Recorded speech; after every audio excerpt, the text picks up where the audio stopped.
총선 필승.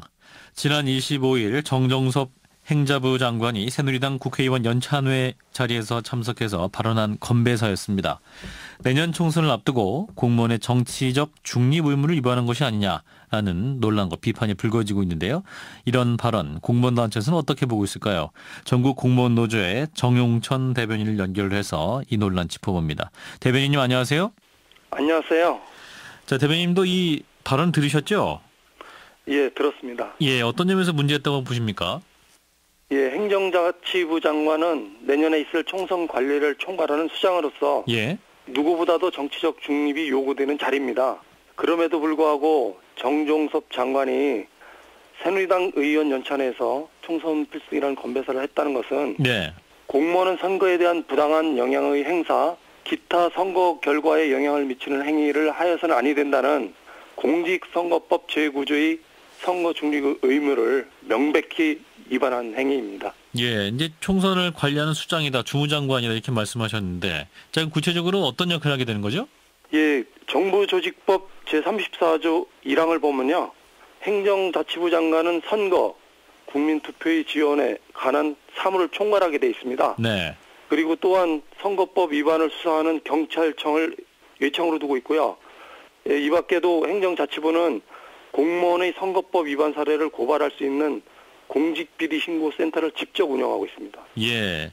자, 그런데 이제 논란이 계속되자 이제 정종섭 장관이 이렇게 얘기했습니다. 이제 현수막이 써져 있었는데 그 글귀를 보고 즉흥적으로 생각난 건배사였다. 그러니까 어떤 고의성에 대해서 좀 부인을 하고 있는 상황인데요. 이런 해명 어떻게 보십니까? 아니, 그 자리에 장관으로서 굉장히 중책을 맡고 있고 선거에 대해서는 누구보다 중립을 지켜야 된다는 걸 잘 알고 있는 사람이 예. 뭐 실수를 했다, 뭐 즉흥적으로 했다, 이걸 누가 이해를 하겠습니까? 이거는 책임을 면하기 위한 궤변이라고 봅니다. 국민 대다수가 받아들이지 않을 것이라고 봅니다. 또 어떤 의미에서 이러한 발언의 파급력도 알고 있었을 것이다 이런 지적도 있는데 어떻게 보시나요? 글쎄 그동안의 행태를 보면 의도적으로 했다는 것이 아주 눈에 보입니다. 그동안의 행태는 뭘 말씀하십니까? 뭐 2014년 12월 개각이 유력한 시기에 예.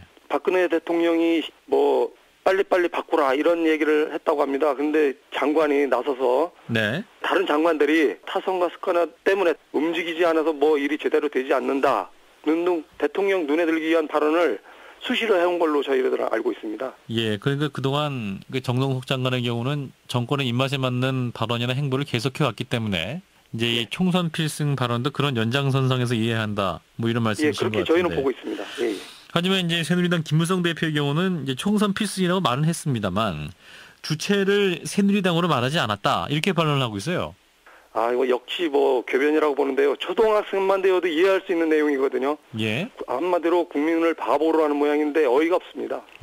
예. 그리고 또 하나 이제 최경환 경제부총리도 같은 자리에 이제 참석을 했었는데 또 그 자리에서 이런 발언을 했습니다. 내년 경제 성장률이 3%에 복귀할 수 있도록 해서 총선 일정에 도움이 되도록 하겠다. 이런 발언이었는데 자, 이 발언은 어떻게 봐야 될까요?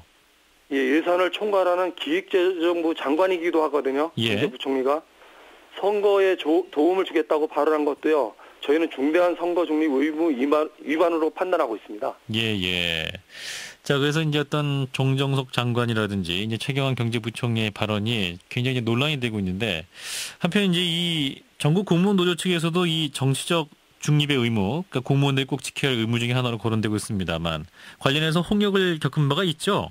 예, 2013년도에요. 국정원 대선 개입 논란 등으로 국민들의 불신이 극에 달한 상황이 있었습니다. 예. 이때 10월 29일, 2013년 10월 29일 자유청년연합이라는 단체가요. 네. 저희 공무원 노조 홈페이지 자유 게시판에 올라온 문재인 후보 지지글이 있었습니다. 예. 이 지지글을 가지고 마치 공무원 노조가 선거 중립을 어기고 대선에 개입했다고 검찰에 고발을 했습니다. 예. 그러자 바로 10월 31일 박근혜 대통령이 선거와 관련하여 공무원 단체도 관련이 있다 이런 얘기를 언급한 이후에 새누리당 의원들이 안행이나 법사위, 환경노조의 국감장 등에서 공무원 노조의 대선 개입을 검찰이 수사해야 한다고 들고 일어났습니다. 예. 이러자 검찰이 세 차례에 걸쳐서 공무원 노조 홈페이지 서버를 압수수색한 적이 있거든요. 예. 당시 공무원 노조는 국정원 대선 개입 물타기를 위한 각본에 따른 공안 탄압으로 간주하고 강력하게 투쟁한 적이 있습니다. 그 당시 그러니까 이제 그 자유 게시판에 올라왔던 개인의 글을 전국 공무원 노조 전체 입장인 것처럼 해서 수사한 것이었나요? 그렇죠. 그 한마디로 얘기하면 상식이 없는 거고요. 예. 그리고 그때 조사한 이후 아무런 결과도 내놓지 않고 있습니다. 아무런 결과가 없다는 검찰한테. 것은 어떤 혐의 입증이 안 됐다는 그렇죠. 말씀입니까? 못 찾았다는 거죠. 그렇게 세 차례 걸쳐서 수색을 하고 전문가들이 대거 투입됐거든요. 그 이후에 아무런 적이도 없고 그 고발한 단체에 대해서 위중죄로 저희가 고발했거든요. 당시 검찰에. 그리고 네. 그 관련 새누리당 의원들에 대해서 이 사항에 대해서도 어떠한 답변도 하나도 내놓지 않고 있습니다. 자, 이제 이러한 그 정종섭 장관의 발언을 봤을 때 역시 또 같은 잣대로 적용된다 이렇게 보십니까? 어떻게 보시나요? 그러니까 공직선거법 위반으로 공직박탈은 물론이고요. 사법 처리도 될 것이 명확합니다. 아, 그래요. 예. 그러면 이제 내년에 20대 총선이 약 8개월 정도 남았는데 그럼 그 전에 물러나야 한다 이런 입장인가요? 네, 그렇습니다. 공직자의 선거 중립에 대한 국민들의 불신이 지금 극에 달해 있거든요. 예. 국정원 사건이나 명확하게 해명은 안 돼 있지만 그런 불신이 상존하고 있습니다. 이런 불신을 없애기 위해서라도 즉시 사퇴해야만 합니다. 하지만 이제 새누리당에서는 부적절한 처신은 맞지만 뭐 물러날 정도의 사안이냐 뭐 이렇게 또 반론을 하고 있습니다만. 근데 그 장관들의 위치나 중요한 예산을 담당하거나 예. 또 선거 사무를 관장하는 장관으로서 주무장관으로서는 그러한 새누리당의 원변은 당리 당략적인 것에 불과하지 저희 공무원 노조 시각에서는 명백한 선거법 위반이고 좌시화서는 안 된다는 것이 저희 공무원 노조의 일관된 입장입니다. 예, 따라서 관련 조사를 철저히 이루어야 된다 이런 말씀이신 것 같은데. 예, 자, 관련해서 그러면 공무원 노조에서 어떻게 대응하실는가요? 예, 지금 성명서를 통해서요 대국민 사과와 함께 즉시 사퇴할 것을 요구한 상태입니다. 예. 이러한 저희 요구가 받아들이지 않을 경우 내부 논의를 거쳐서 검찰에 고발할 계획에 있습니다. 네, 말씀 여기까지 듣겠습니다. 고맙습니다. 고맙습니다. 전국 공무원 노조의 정용천 대변인이었습니다.